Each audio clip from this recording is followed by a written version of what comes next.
Vi har fået besked på at lave en lille lommefilm, hvor jeg skal svare på følgende spørgsmål. Er der en sammenhæng mellem køn, seksualitet og mangfoldighed?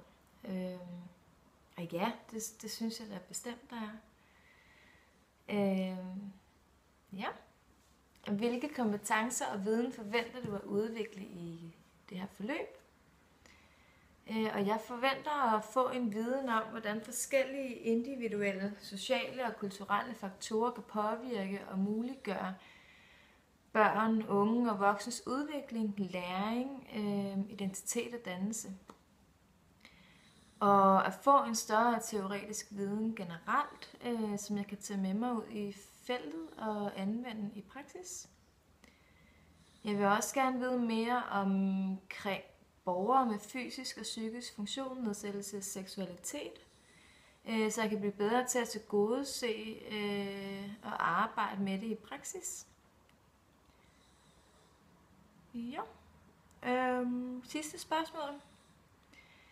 På hvilken måde tænker du, at dette forløb kan bidrage med at have betydning for praksis i form af ændrede handlinger?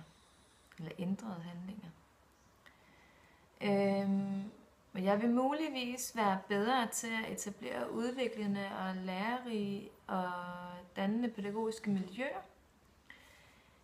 og have større opmærksomhed og fokus på det enkelte individ inden for køn, seksualitet og mangfoldighed.